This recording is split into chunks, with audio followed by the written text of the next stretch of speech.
नमस्कार मित्रांनो, आजच्या या व्हिडिओमध्ये आपण बार्टी थ्रू पोलीस भरती असेल, IBPS असेल, तर त्यांच्यासाठी जे प्रेफरन्स दिलेले होते इन्स्टिट्यूट सिलेक्शन वगैरे, तर त्यांच्यासाठी जे डॉक्युमेंट व्हेरिफिकेशन आहे तर ती अपडेट आलेली आहे.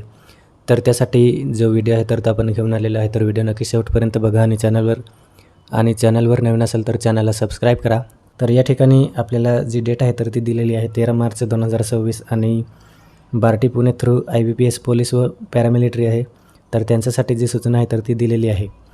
तर या ठिकाणी आपल्याला ऑनलाईन पोर्टलच्या माध्यमातून जे प्रेफरन्स वगैरे होते तर ते आपल्याला अवेलेबल करून देण्यात आलेले होते आणि त्यांच्यात ज्यांची निवड वगैरे झालेली आहे आणि प्रशिक्षण संस्था वगैरे त्यांनी निवडलेली आहे तर त्यांच्यासाठी 17 मार्चपर्यंत अजून जी डॉक्युमेंट व्हेरिफिकेशन वगैरे डेट आहे तर ती दिलेली आहे. तर अशा विद्यार्थ्यांनी त्या ठिकाणी जे डॉक्युमेंट आहे तर ते व्हेरिफिकेशन करायचं आहे. जे डॉक्युमेंट व्हेरिफिकेशन करणार नाही त्यांचं सिलेक्शन जे आहे तर ते त्या ठिकाणी कॅन्सल केले जाणार आहे. आपल्याला जे डॉक्युमेंट वगैरे लागणार आहे तर त्याची जी लिस्ट आहे तर ती दिलेली आहे. आपल्याला 2 पासपोर्ट साईज फोटो लागणार आहे, 10वी-12वीचे प्रमाणपत्र वगैरे त्या ठिकाणी लागणार आहे. ग्रॅज्युएशन असेल, पोस्ट ग्रॅज्युएशन असेल तर ते त्यांचंसुद्धा त्या ठिकाणी आपल्याला लागणार आहे.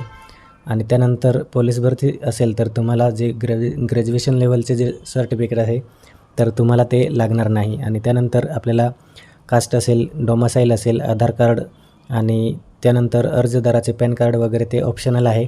आणि त्यानंतर पासबुक आहे तर ते पासबुक आपल्याला आधार लिंक असणे गरजेचे आहे. जी डॉक्युमेंट आहे तर ती आपल्याला लागणार आहे. आणि त्यानंतर तुमचं जे रिझर्वेशन असेल तर रिझर्वेशनचा दाखला जो आहे तर तो त्या ठिकाणी लागणार आहे. आणि त्यानंतर जे इन्कम सर्टिफिकेट आहे तर ते त्याचे 8 लाखापेक्षा जे इन्कम आहे तर ते आपल्याला कमी असायला पाहिजे. आणि त्यानंतर 2022-23 किंवा 23-24 आणि 24-25 अशा प्रकारचा जो दाखला आहे तर तो त्या ठिकाणी व्हॅलिड असणार आहे. त्यानंतर सेल्फ डिक्लेरेशन फॉर्म वगैरे आहे तर ती आपल्याला त्या ठिकाणी भरायची आहे. आणि त्यानंतर आपण जो फॉर्म अर्ज केला होता तर त्याची जी प्रिंट आहे तर ती त्या ठिकाणी लागणार आहे. आणि त्यानंतर आपल्याला या ठिकाणी नोट दिलेली आहे. विद्यार्थ्यांनी वरील तक्त्यात दिलेल्या सर्व कागदपत्रांची मूळ व प्रत्येकाच्या छायांकित प्रतीचा एक संच सोबत घेऊन यावा.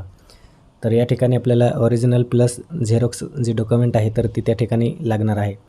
त्यानंतर आपल्याला जे सेल्फ डिक्लेरेशन आहे तर ते अशा पद्धतीने आपल्याला या ठिकाणी भरायचं आहे आणि ते आपल्याला घेऊन जायचं आहे. त्यात आपल्याला जी बेसिक डिटेल आहे तर ती दिलेली आहे. आपल्याला कशा पद्धतीने आपले जे कोर्स आहे तर ते त्यांच्या कालावधीनुसार त्या ठिकाणी असणार आहे. आणि त्यानंतर या ठिकाणी जे फॉर्म वगैरे आहे, आपली सिग्नेचर आहे, आधार कार्ड, ॲड्रेस, तर ही सगळी माहिती आपल्याला त्या ठिकाणी मॅन्युअली भरायची आहे. आणि त्यानंतर आपल्याला ॲडमिशन फॉर्म जो आहे तर तो दिलेला आहे या ठिकाणी. तर हा ॲडमिशन फॉर्म आपल्याला त्या ठिकाणी फिल करायचा आहे.